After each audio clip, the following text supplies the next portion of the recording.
اعوذ باللہ السمیع العلیم العظیم الحفیظ بوجہ الکریم وسلطانہ القدیم من الرجس الخبیث المخبث الشیطان اللعین الرجیم وقبیلہ ونفخہ ونفثہ وہمزہ۔ بسم اللہ الرحمن الرحیم۔ تمام نبیوں کے سردار حضرت محمد صلی اللہ علیہ وآلہ وسلم اور تمام مذاہب کے سردار دین اسلام کے پیروکاروں، سلام علیکم طبتم۔ صلاۃ و سلام حضور صلی اللہ علیہ وسلم کی ذات پر اور دنیا کے عظیم ماں باپ حضور کے ماں باپ پر۔ آج کی گفتگو اللہ تعالیٰ کے فضل و کرم سے 50ویں مرحلے میں داخل ہو گئی، اور یقین جانیے یہ رب کا کرم ہے، ورنہ مجھ جیسے آدمی کے لیے یہ بہت ہی مشکل کہ سرنامہ کلام بنا کر میں نے 50 اولیاء کرام کا تذکرہ جو ہے وہ آج مکمل ہو جائے گا۔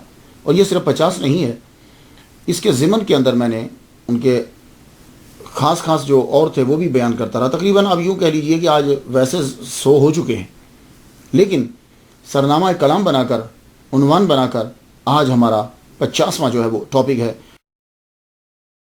تو 50واں ٹاپک جو چنا ہے، جس ہستی کا انتخاب کیا میں نے، وہ حضرت محمد شاہ عبد الحق محدث محقق علی الاطلاق دہلوی رحمۃ اللہ علیہ قادری۔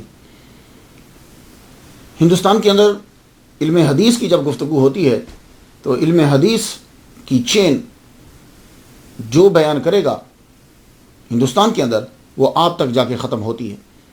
آپ نے حدیث کو عام کیا۔ آئیے گفتگو کو آگے بڑھاتے ہیں۔ شاہ عبد الحق محدث دہلوی قادری رحمۃ اللہ علیہ، آپ 1551 میں 1551 میں آپ پیدا ہوئے، اور تاریخ وصال آپ کی دنیا سے جب رخصت ہوئے تو آپ 1642 1642 عیسوی کے اندر آپ دنیا سے رخصت ہوئے۔ تو یوں شمسی سالوں کے مطابق 91 سال آپ کی عمر ہوئی۔ 91 ایئرز آپ نے دنیا میں جو ہے وہ گزارے۔ انہوں نے اپنے 91 سال کے اندر کوئی لمحہ جو ہے وہ ضائع نہیں کیا۔ جب بھی آپ محدث بول دیں گے، کچھ لفظ ایسے ہوتے ہیں کہ ان کو بولا جائے تو ایک خاص ہستی کی طرف جو ہے وہ توجہ جو ہے وہ چلی جاتی ہے، وہ صفت اتنی مشہور ہو جاتی ہے۔ یہ بات یاد رکھیے، مصطفیٰ، حالانکہ اصطفیٰ کا لفظ جو ہے وہ اللہ تعالیٰ نے اور دوسرے نبیوں کے لیے بھی استعمال کیا ہے، لیکن جب آپ مصطفیٰ بولیں گے حضور صلی اللہ علیہ وسلم کی ذات کی طرف چلا جاتا ہے۔ تو کچھ الفاظ ایسے ہوتے ہیں جیسے مجنو آپ بولیں گے فوراً وہ ایک خاص آدمی کی طرف چلا جائے گا، ورنہ مجنو تو اور بھی بڑے لوگ گزرے ہیں۔ میری بات آپ سمجھ رہے ہیں؟ اسی طریقے سے اگر آپ کلندر بولتے ہیں، فوراً بو علی شاہ کلندر یا لال شہباز کلندر کی طرف جاتا ہے۔ تو غوث پاک، حالانکہ بہت سے لوگوں کے ساتھ غوث پاک کا لفظ لگتا ہے، یہ ایک مرتبہ ہے، ایک رینک ہے، لیکن جب آپ غوث پاک بولیں گے تو فوراً عبد القادر گیلانی رحمۃ اللہ علیہ ذہن میں آئیں گے۔ تو اسی طرح جب آپ محدث کا لفظ بولیں گے، فوراً محدث، اگر صاحب علم ہیں آپ، تو فوراً آپ کا دھیان جو ہے وہ شاہ عبد الحق محدث دہلوی رحمۃ اللہ علیہ کی طرف چلا جائے گا۔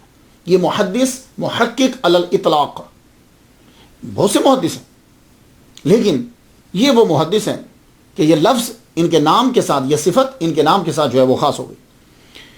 آپ کے والد گرامی، ان کا نام سیف الدین ہے، اور ان کے والد کا نام سعد اللہ ہے، بن فیروز بن ملک موسیٰ بن ملک معز الدین بن آغا محمد ترک بخاری رحمۃ اللہ علیہ۔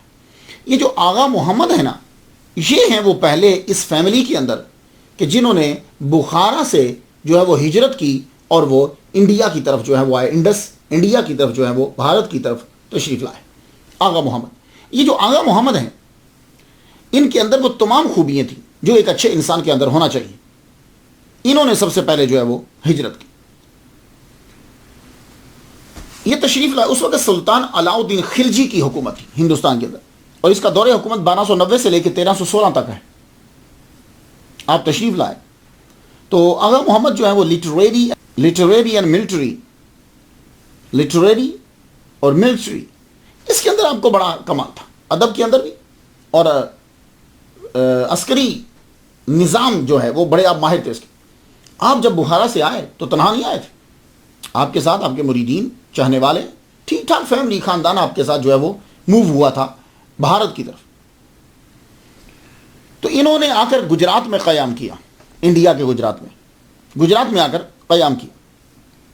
اللہ تعالیٰ نے ان کو بہت اولادت دی تھی۔ ایک جگہ تو میں پڑھتا ہوں کہ تقریباً ان کے 100 بچے تھے، کہتے ہیں کہ اب خیر، لیکن یہ بات ہے کہ بہت اللہ تعالیٰ نے ان کو اولاد دی، لیکن وہ سب کے سب بچے مر گئے، پتہ نہیں وبا پھیلی یا کیا ہوا، ایک بچہ جو ہے وہ آپ کا بچ گیا، صاحبزادہ معز الدین، یہ بچ گئے۔ تو آپ نے گجرات کو چھوڑ دیا، گجرات سے آپ پھر دہلی میں آ گئے۔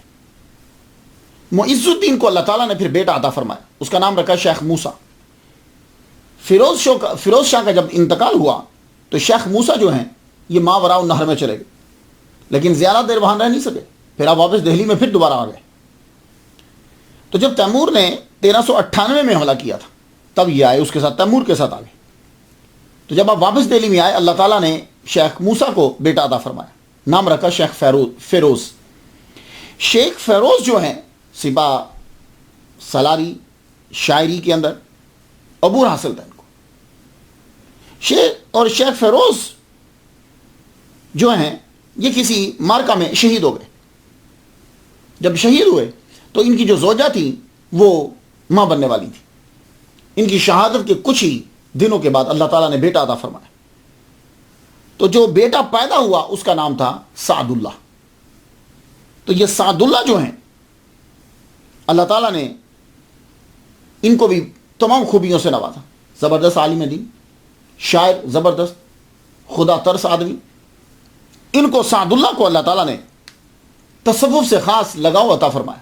شیخ محمد کنگن رحمۃ اللہ علیہ کے ہاتھ پر انہوں نے بیعت کی تھی۔ تو یہ جو سعد اللہ تھے، اللہ تعالیٰ نے ان کو 2 بیٹے عطا فرمائے، 2 بیٹے۔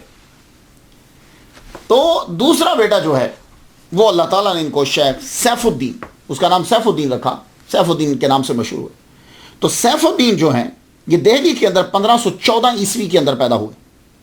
ظرافت، معاملہ فہمی، بزلہ سنجی، شاعری میں مشہور تھے سیف الدین، شیخ سیف الدین۔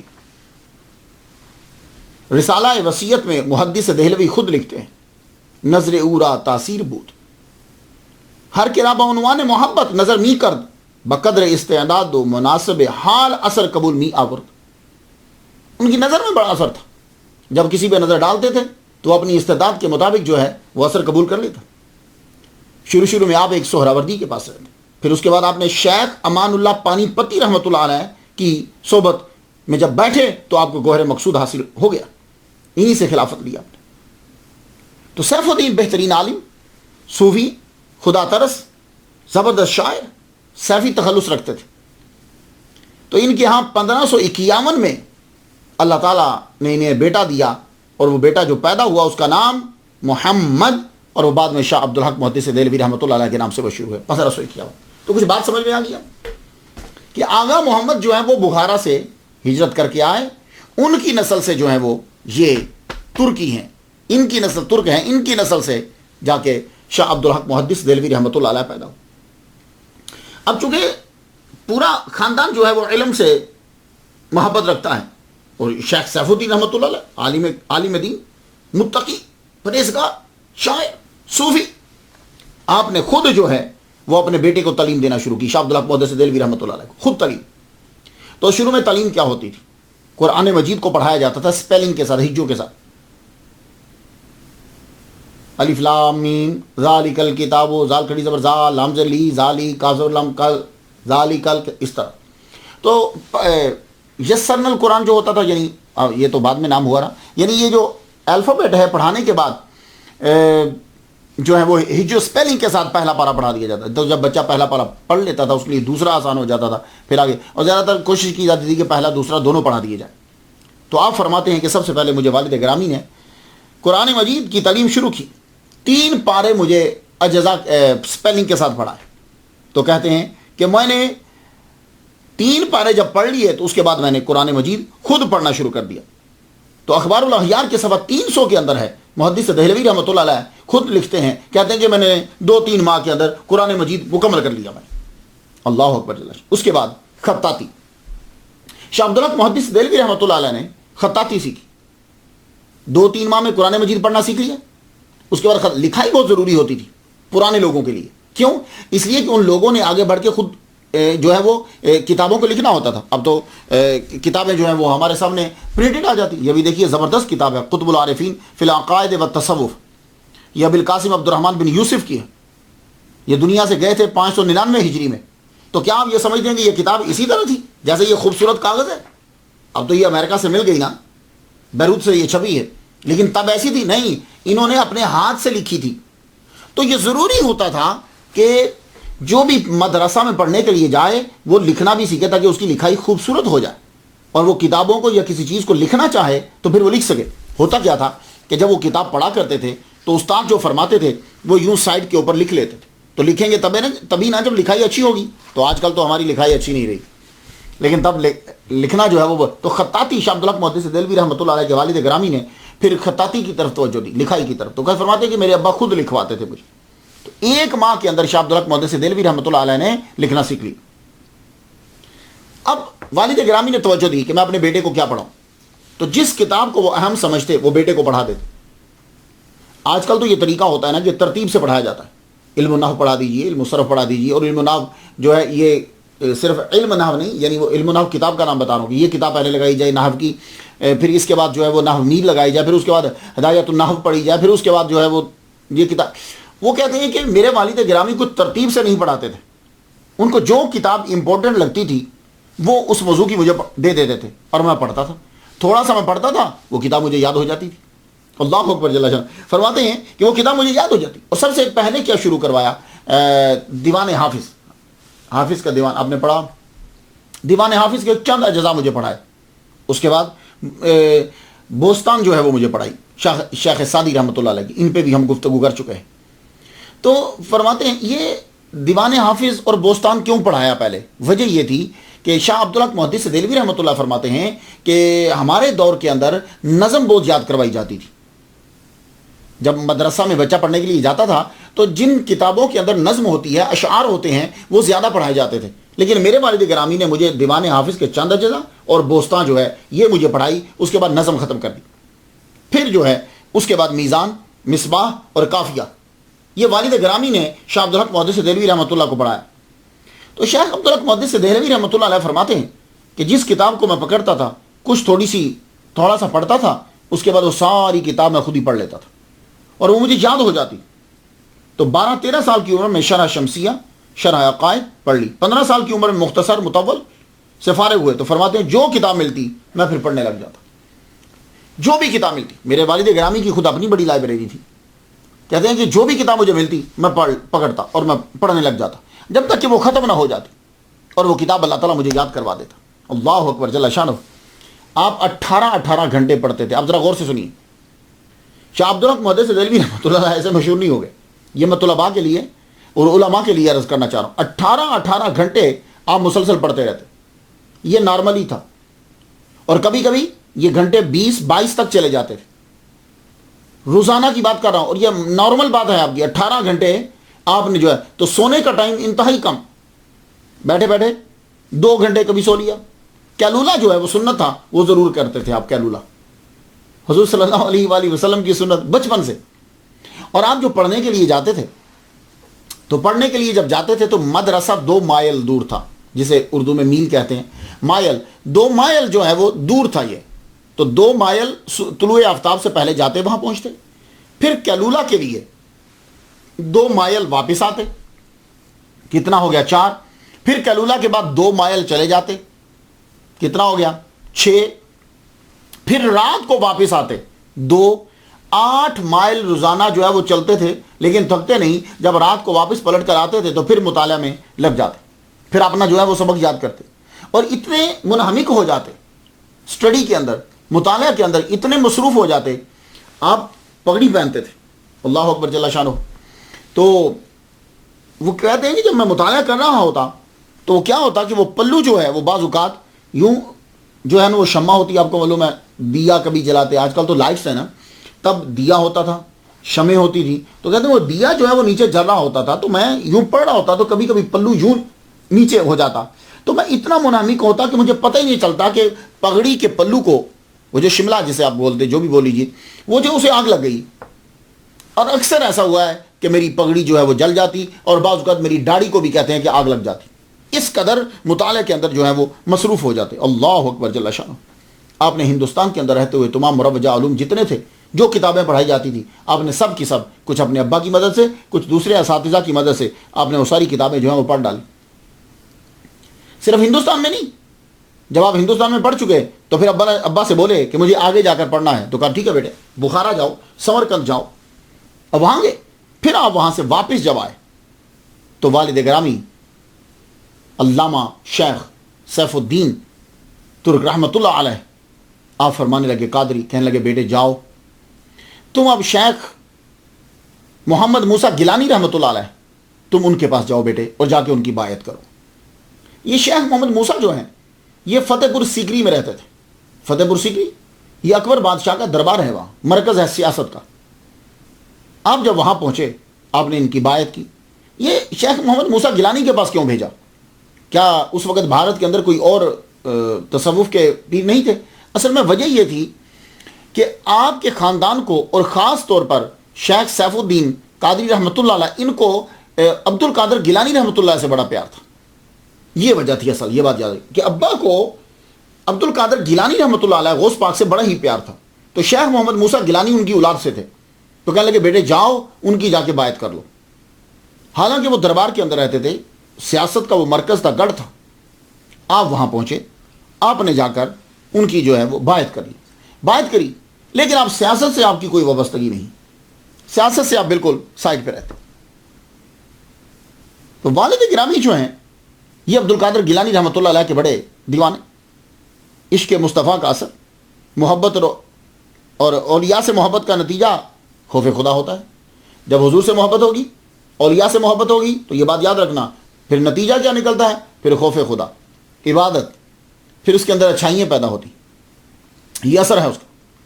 آپ آخری عمر میں بھی بہت زیادہ قرآن پڑھتے تھے. شاہ عبدالحق محدث دہلوی رحمۃ اللہ کے والد گرامی. اس لیے جب اولاد پیدا ہو جاتی ہے نا, اول تو چاہیے کہ ہمیں شادی سے پہلے بھی عبادت شروع کر دینی چاہیے, کیونکہ انسان کی باڈی کے اندر اثر پڑتا ہے. لیکن جب بچے ہو جائیں تو ہم سب لوگوں کو خاص خیال رکھنا چاہیے. خاص طور پر جب بھی میں جاتا ہوں امریکہ کی اسٹیٹس کے اندر, تو میں والدین سے یہ کہتا ہوں کہ جب تمہارا بیٹا پیدا ہو جائے تو یہ مت سوچنا کہ وہ پیدا ہو گیا اس کو کچھ پتہ نہیں, نا اسی دن سے تم اپنے لائف کو چینج کر دو. نظام الدین والملت والاولیاء کا نظام اپنی زندگی کے اوپر اپنا لو. یا اب بچہ تمہیں مسلسل واچ کرے گا, یہ بات یاد رکھنا. تمہارے بولنے سے وہ نہیں سمجھے گا, جو تمہارے کرنے سے دیکھ کے تمہیں وہ جو سمجھے گا. اس لیے یہ جتنے ماں باپ ہیں ان کو اپنے اندر وہ چیزیں جو ہیں وہ پیدا کر لینی چاہیے, ورنہ کیا ہوگا کہ 15-16 سال کے بعد ان کو وہ سزا بھگتنا پڑے گی. وہ جو آخری عمر میں جب آپ بہت علیل ہو گئے تو اب آپ کے ہر وقت روتے رہتے, قرآن مجید پڑھتے, قرآن مجید کی آیات پڑھتے ہوئے جب اس کے اندر آتی ہیں آیات عذاب کا جس کا اندر تذکرہ ہوتا, دوزخ کا تذکرہ, بہت زیادہ روتے. اور جہاں کوئی تھوڑا سا اللہ تعالیٰ کی رحمت کا تذکرہ ہوتا تو ہم مسکرانے لگ جاتے. تو جب آپ کا آخری وقت ہوا تو آپ نے اپنے بیٹے شاہ عبدالحق محدث دہلوی رحمۃ اللہ علیہ کو بلا لیا. فرما لگے تم آ جاؤ, میرا وقت آخری ہے, میں بہت علیل ہوں, تم آ جاؤ. تو آخری وقت میں آپ فرماتے ہیں بیٹے ذرا قرآن مجید تو پڑھو. تو شاہ عبدالحق محدث دہلوی رحمۃ اللہ علیہ اپنے ابا کے پاس بیٹھ کر قرآن پڑھ رہے ہیں. ان الذین قالوا ربنا اللہ ثم استقاموا تتنزل علیہم الملائکہ. اللہ اکبر جل شانہ, کیا خوبصورت ایسی امید والی آیا ہے. ان الذین قالوا, بے شک وہ لوگ کیا انہوں نے کہ اللہ ہمارا رب ہے, ثم استقاموا, پھر ڈٹے رہے, تتنزل علیہم الملائکہ, فرشتوں کا نزول ہوتا ہے ان پر, فرشتوں کا نزول ہوگا. تو یہ جب ہوا تو امید لگ گئی, بڑے خوش ہوئے, کہنے لگے امید لگ گئی, امید لگ گئی. اللہ کی بارگاہ میں بڑے خوبصورت انہوں نے جملے بولے. وہ جملے ذرا سن لیجیے. یہ جملے کبھی میں بھی بولا کرتا ہوں لیکن کچھ اور انداز سے ہوتے ہیں. آپ سب لوگ ان جملوں کو بہت دھیان سے سنیے کہ شاہ عبدالحق محدث دہلوی رحمۃ اللہ علیہ نے کیا جملے کہے, خدا کی قسم غضب کر دی. میں کریم کے پاس آیا ہوں, نہ توشہ ہے, نہ نیکیاں ہیں, نہ قلب سلیم ہے. جب ایک کریم کے ہاں جائیں تو توشہ لے جانا مناسب بات نہیں ہے, ناموضوع ہے. سنا آپ نے؟ اور یہ جملہ وہی کہے گا جس کی ساری زندگی جو ہے وہ خدا تعالیٰ کی اطاعت میں گزری ہے. اب یہ ماننا کہ یہ جملے یہ جملے نکلیں گے نہیں, یہ نکلیں گے اسی کے منہ سے جس کی زندگی عبادت میں گزری ہے. کیا جملہ ہے؟ میں اس کو آسان طریقے سے سمجھا دوں. جب آپ کی کوئی دعوت کرتا ہے تو وہ کیا ہوتا ہے؟ اچھا آدمی ہے, کریم ہے, وہ کرم کر رہا ہے, دعوت دے رہا ہے, کھانا کھلائے گا, آپ کو بلائے گا. اور جتنا بڑا آدمی ہوگا, بڑی دعوت ہوگی, اتنا وہ کریم زیادہ ہے کیونکہ وہ زیادہ چیزیں دے رہا ہے. تو جب آپ کسی کی دعوت پہ جاتے ہیں تو کیا روٹی جیب میں لے کے جاتے ہیں؟ نہیں نا, روٹی ساتھ لے کے نہیں جاتے. کیوں؟ اگر آپ روٹی لے کر جائیں گے تو کریم جو ہے وہ میں جب دعوت کر رہا ہوں تو میرے پاس آیا ہے, تو پھر تو روٹی لے کر کیوں آیا؟ اکثر آپ جب اپنے رشتہ داروں کے یہاں جاتے ہیں، یار میں جو ہوں پھر تم کیوں چیزیں لے کر آ رہے ہو، میں سارا کچھ کروں گا نا، میرے ہوتے ہوئے یار تم یہ کیوں لائے ہو، میں یہ بھی کر دیتا. یہ میں بلا تشبیہ مثال سمجھا رہا ہوں. تو محبت اور عقیدت دیکھیے، کیا لگے وہ کریم ہے، اے کریم میں تیرے پاس آیا ہوں، نہ قلب سلیم ہے، نہ نیکیاں ہیں، نہ توشہ ہے. کیونکہ جب کریم کے پاس پہنچتے ہیں تو توشہ ساتھ لے کے جانا ناموزوں بات ہے، مناسب نہیں. غضب کا جملہ. اور پھر آخری جملہ آپ نے جو بولا، آپ یہ بھی ذرا سن لیجیے، یہ جملے یاد رکھیں. ہمیں اللہ کو بھی جملے اچھے لگتے ہیں، جس طرح ہمیں جملے اچھے لگتے ہیں نا، کلام اچھا لگتا ہے، اللہ کو بھی جملے اچھے لگتے ہیں. تو آخری جملہ کہتے ہیں ربی اللہ، میرا رب اللہ ہے، وہ نبی محمد، میرا نبی محمد ہے، وہ دینی الاسلام، میرا دین اسلام ہے، وہ شیخی الشیخ عبد القادر گیلانی رحمۃ اللہ علیہ. یہ آخری جملے ہیں ان کے، میرا شیخ عبد القادر گیلانی رحمۃ اللہ. یہ وجہ تھی کہ شاہ عبد الحق محدث دہلوی رحمۃ اللہ علیہ قادری عبد القادر گیلانی رحمۃ اللہ کے بارے میں زیادہ لکھتے تھے.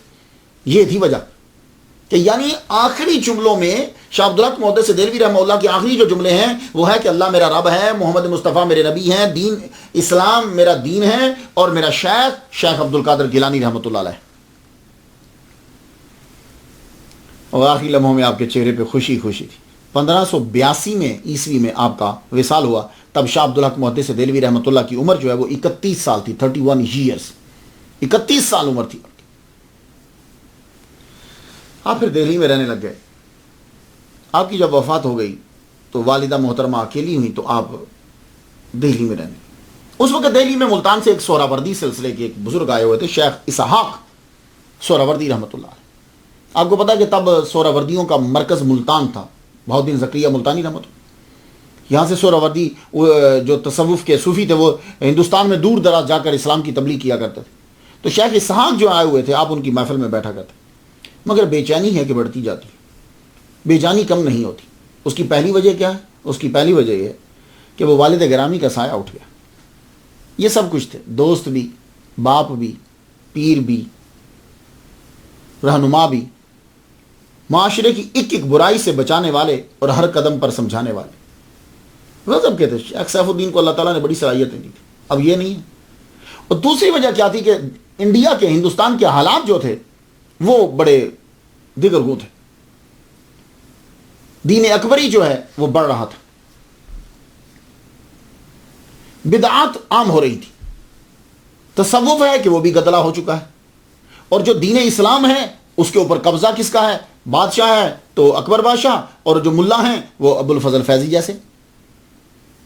اب یہ حالات میں آپ بڑے پریشان رہتے، جو کچھ آپ نے سیکھا ہے نظر اس کے الٹ آتا ہے. آپ پریشان رہنے لگے. تو اپنی والدہ ماجدہ سے کہتے ہیں، والدہ مجھے اگر آپ اجازت دے دیں تو میں حج کراؤں، میں مکہ چلا جاؤں. ماں نے معلوم ہے کیا جملہ کہنے لگی، ہاں جاؤ، پر مکہ مدینہ کے علاوہ کسی تیسرے ملک میں مت جانا. مکہ مدینہ کے علاوہ تیسری ملک میں مت جانا. ماں سے اجازت لے کر چل پڑے. جب لے کے چلے تو گجرات پہنچے. تب وہاں سے جہاز چلتا تھا، بحری جہاز جایا کرتے تھے، تب وہاں سے جہاز چلتا تھا. وہاں پہنچے تو معلوم ہوا کہ جہاز روانہ ہو چکا ہے، جہاز نکل گیا ہے، یہ رستے میں لیٹ ہو گئے. اس میں بھی کوئی حکمت. گلزار ابرار ایک کتاب ہے، اس کے مصنف نے ملاقات کی آپ سے، ملاقات کی وہاں. پھر طبقات اکبری کے مصنف مرزا نظام الدین کے ہاں آپ احمد آباد میں آپ نے قیام کیا، احمد آباد.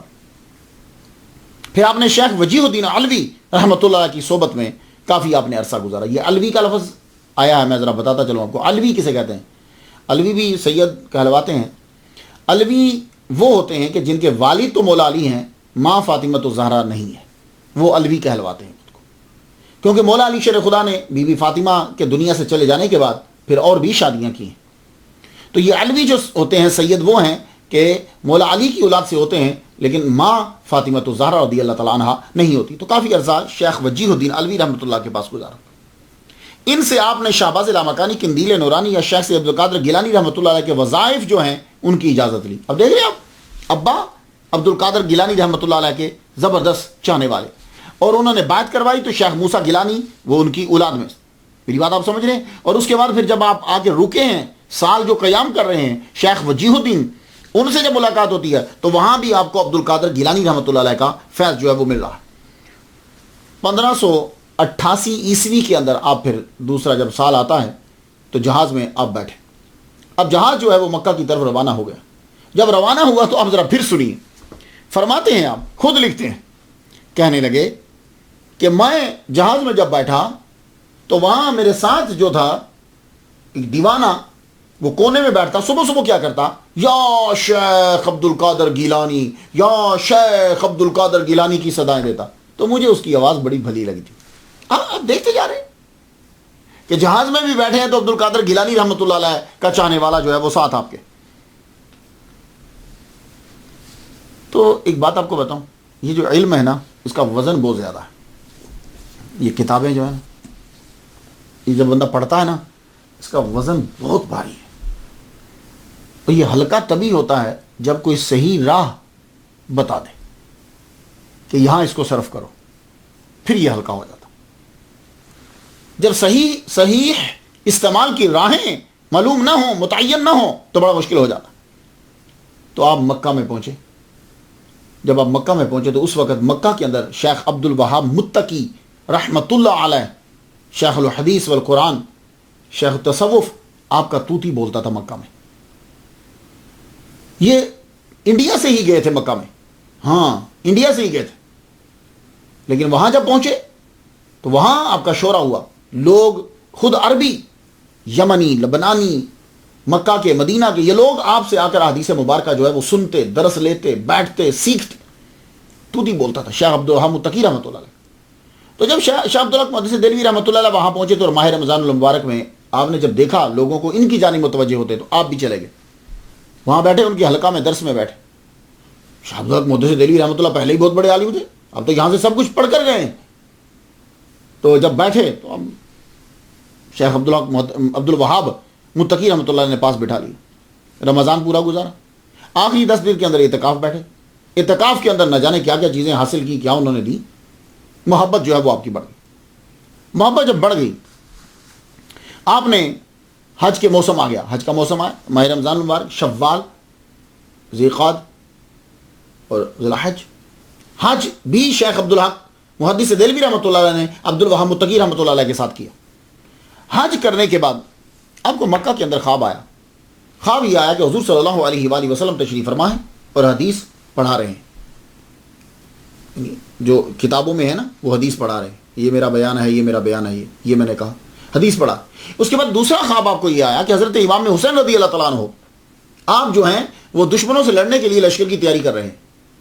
تو یہ دونوں چیزوں نے، اس کی تعبیر جو تھی وہ یہی تھی کہ تم یہاں سے حدیث کا علم حاصل کرنے کے بعد جو حدیث کے دشمن ہیں جا کر ان سے لڑو، حدیث کا علم پھیلا. تو آپ کی توجہ ایک دم حدیث کی جانب مڑ گئی. اب محدث دہلوی سمجھ میں آئے گا آپ کو. تو جب یہ آپ نے خواب دیکھا تو باوجود اس بات کے کہ آپ مسلم، بخاری، ترمذی، نسائی، ابن ماجہ، ابو داؤد یہ سب پڑھ چکے ہیں، آپ نے دوبارہ سے پھر پڑھنی شروع کر دی. شیخ عبد الوہاب متقی سے 3 سال تک آپ نے حدیث مبارکہ کا علم پھر سے لینا شروع کر دیا. 3 سال رہ کر آپ نے علم حدیث جب پڑھا تو صرف علم حدیث ہی نہیں، تصوف کا بھی علم ان سے سیکھا. اور آپ نے بھی خاص دھیان دیا شیخ عبد الحق محدث دہلوی رحمۃ اللہ علیہ کی طرف. آپ نے ان کو حرم شریف کے اندر ایک حجرہ لے دیا. اس حجرے کے اندر آپ نے ان کو ریاضت اور چلہ کے لیے بٹھا دیا. 7 دن کے بعد عبد الوہاب متقی رحمۃ اللہ علیہ تشریف لاتے تھے اور آ کر حجرے کے اندر داخل ہوتے اور پوچھتے کہ ان 7 دنوں کے اندر آپ کے اوپر کیا کیا چیزیں وارد ہوئی ہیں. پھر اس کے بعد پھر راہ کا تعین کرتے، بتلاتے. تو وہاں اس میں بھی تو جب ریاضت مکمل ہو گئی تو پھر مسلم شریف کا درس شروع ہوا. تو یہ مسلم شریف اور بخاری شریف، کچھ لوگ مسلم شریف کو بخاری شریف کے اوپر ترجیح دیتے ہیں، کہتے ہیں کہ مسلم شریف کے اندر احادیث جو ہیں وہ صحیح اور مسلم شریف کے اندر جو ہیں وہ کم وہ راوی ہیں کہ جن راویوں کے اوپر اعتراض ہوتا ہے. خیر گاڈ نوز بیٹر، مجھے ان پہ گفتگو نہیں کرنا. تو مسلم شریف کا جو ہے وہ درس لیا. پھر شیخ نے اب فرمایا کہ تم اب ہندوستان واپس چلے جاؤ. کہنے لگے میں نہیں جاؤں گا، میں حضور صلی اللہ علیہ وسلم کا در چھوڑ کر، میں مکہ چھوڑ کے میں نہیں جاؤں گا. آپ فرمانے لگے ہم تمہیں حکم دیتے ہیں کہ تم چلے جاؤ. گفتگو ہوتی رہی، یہ بھی دلائل دیں، یہ اپنے عشق کے دلائل دیں اور وہ جو ہیں وہ اپنے فرض کے دلائل دیں. شیخ عبد الحق محدث دہلوی عشق مصطفیٰ کے آگے مجبور. آپ فرماتے ہیں مجھے یہاں سے نہیں جانا، میں سرکار کے قدموں میں رہنا چاہتا ہوں. اتنی محبت تھی کہ جب مدینہ جاتے تو آپ اپنے جوتے اتار دیتے, ننگے پاؤں مدینہ کی گلیوں میں آپ پھرتے تھے. شاہ عبداللہ محدث دہلوی رحمہ اللہ, اتنا عشق تھا حضور صلی اللہ علیہ وآلہ وسلم سے. کہنے لگے مجھے پیر صاحب یہاں رہنے دیجیے, لیکن پیر صاحب پر ان کو فرض, وہ جو دیکھ رہے تھے چیز کہ جو ان سے لینا ہے کام, ہم نے کہا نہیں تم جاؤ, تمہیں جانا ہے ہندوستان. جب اصرار بڑھ گیا تو آپ فرمانے لگے اچھا پھر مجھے آپ بغداد جانے دیجیے. فرمانے لگے نہیں تم بغداد نہیں جاؤ گے. کہنے لگے مجھے عبد القادر گیلانی رحمہ اللہ کے روضہ پہ جانا ہے, مجھے وہاں پہنچ. فرمانے لگے نہیں تم نہیں جاؤ گے, مجھے معلوم ہے کہ جو جتنی تم محبت کرتے ہو ان سے تم بغداد میں ہی رک جاؤ گے, پھر بغداد سے تم آگے نہیں جاؤ گے. فرمانے لگے مجھے جانے تو دیجیے. اب عبد الوہاب متقی رحمۃ اللہ علیہ نے فرمایا سنو, جب آپ چلے تھے ہندوستان سے تو کیا کہا تھا آپ کی والدہ نے کہ مکہ اور مدینہ کے علاوہ کسی تیسرے ملک میں مت جانا. تو اب مجھے یقین ہے کہ اگر آپ بغداد گئے تو آپ وہاں سے ہلو گے نہیں, وہیں آپ ساری زندگی گزار دو گے. اب انہیں یاد آیا کہ میری والدہ نے مجھے اجازت نہیں دی. تو شاہ عبدالحق محدث دہلوی رحمۃ اللہ علیہ وہاں سے اب جو ہے وہ سیدھا چلے. اللہ اکبر جل شانہ. جب وہ روانہ ہونے لگے تو شیخ عبد الوہاب متقی رحمۃ اللہ علیہ نے خلافت عطا فرمائی, اور آپ نے خاص طور پر عبد القادر گیلانی رحمۃ اللہ علیہ کا جبہ عطا فرمایا. اللہ اکبر, کیا بات ہے. میرے لیے دعا کیجیے گا, میں بڑی کوشش کر رہا ہوں کہ میری حاضری ہو جائے. اب میں انشاءاللہ یہ آخری لیکچر یہاں امریکہ میں, ابھی مجھے کل پرسوں میں روانہ ہو جاؤں گا پاکستان کے لیے. میرے ابا پیر طالب حسین شاہ رحمۃ اللہ علیہ کا عرس ہے.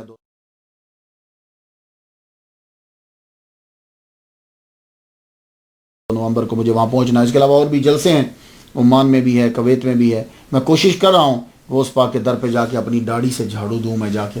اللہ تعالیٰ میری یہ آرزو پوری کرے. تو اب دیکھیے کوشش کروں گا. تو 50 آج جو یہ لیکچر ہے اس کے بعد ذرا وقفہ کافی بڑھ جائے گا. دوبارہ سے پھر میں آؤں گا واپس امریکہ, تو پھر میں آپ سے لیکچر جو ہے وہ شروع کروں گا.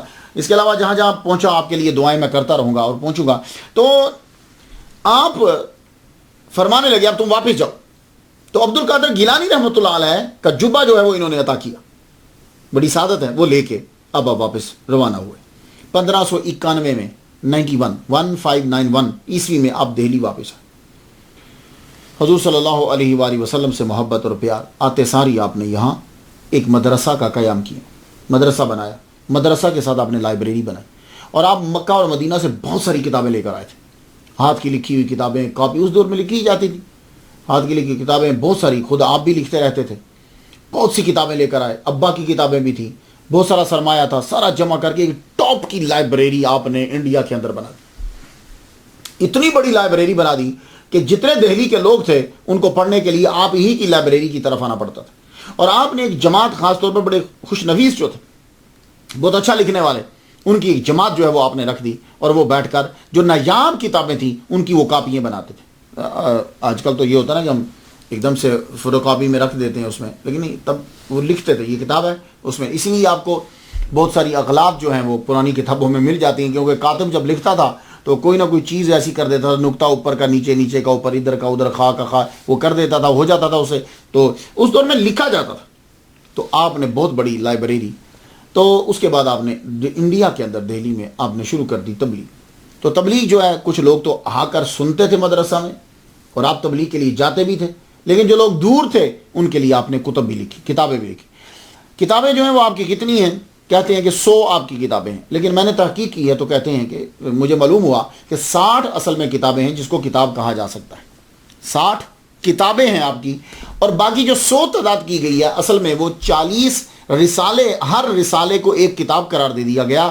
اور وہ کتاب جب بنایا گیا اسے تو وہ کہتے ہیں کہ 40 اور 60 اور 40 100 بن گئی. گاڈ نوز بیٹر, اللہ بہتر جانتا ہے. لیکن آپ نے جو لکھا غضب کا لکھا.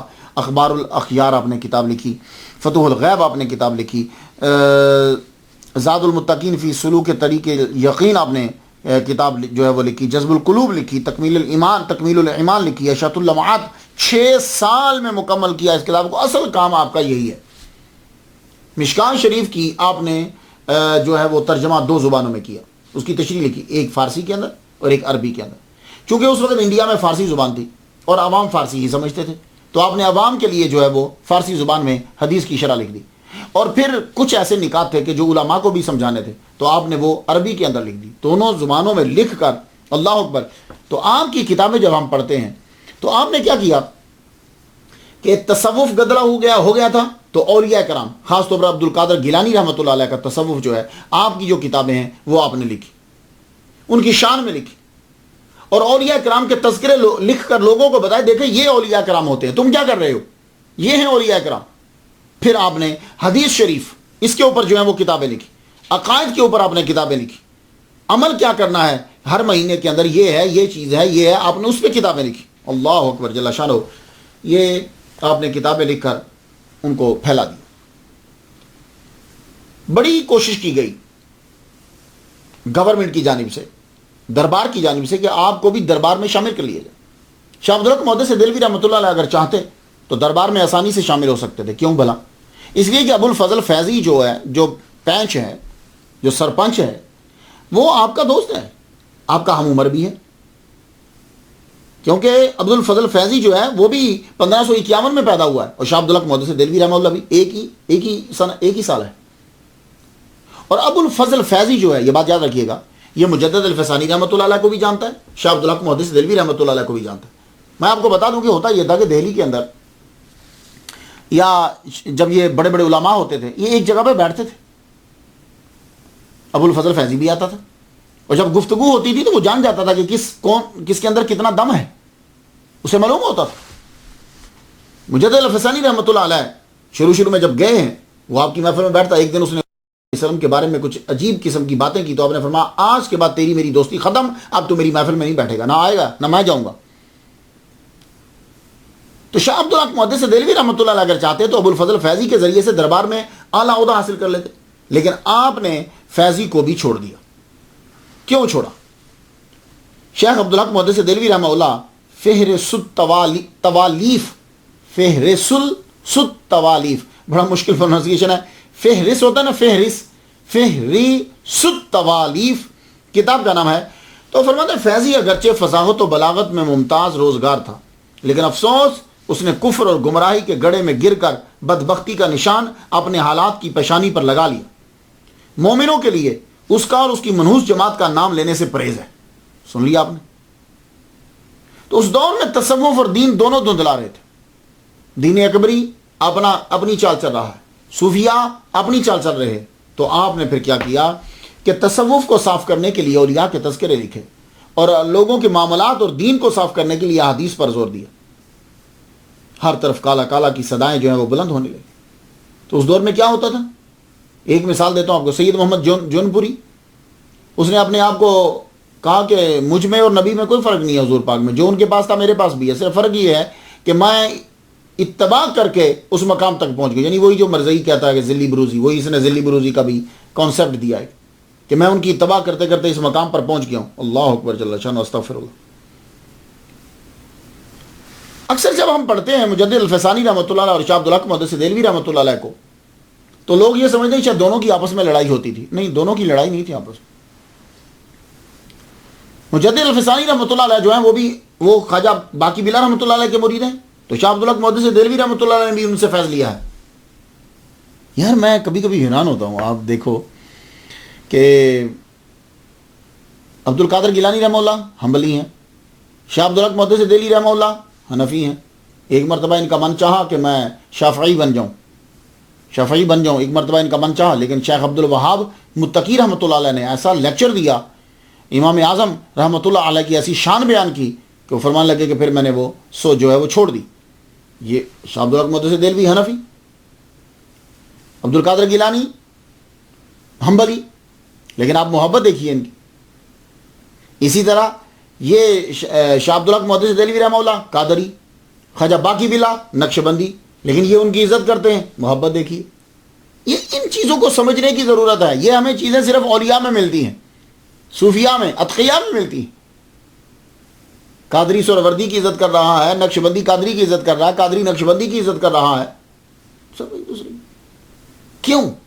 یہ صرف طریقے جدا ہیں، مقصد سب کا ایک ہی ہے۔ تو مجدد الفسانی رحمۃ اللہ علیہ اور شاہ عبد الحق محدث دہلوی رحمۃ اللہ، کام دونوں نے ایک ہی کیا ہے، یا دونوں کا کام کوئی جدا نہیں ہے۔ ایک نے توحید کو سامنے رکھ کے کیا ہے، اور ایک نے رسالت کو سامنے رکھ کے کیا ہے۔ ایک نے توحید کا کنسیپٹ کلیئر کیا ہے، اور ایک نے رسالت کے مقام کو واضح کیا۔ مقصد دونوں کا ایک تھا، طریقے مختلف ہیں۔ شاہ عبدالحق محدث دہلوی رحمہ اللہ مجدد الفسانی سے 9 سال بڑے ہیں. غور سے سنیے گا. مجدد الفسانی رحمۃ اللہ علیہ 9 سال چھوٹے ہیں شاہ عبدالحق محدث دہلوی رحمۃ اللہ علیہ سے.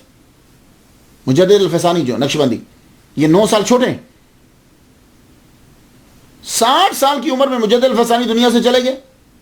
تو زیادہ کام دین پہ کس نے کیا؟ شاہ عبدالحق محدث دہلوی رحمۃ اللہ. ان کو آپ کو اللہ تعالیٰ نے 91 سال عمر عطا فرمائی، اور آپ نے دین الہی جیسے دین اکبری کہنا چاہیے اس کا توڑ کیا.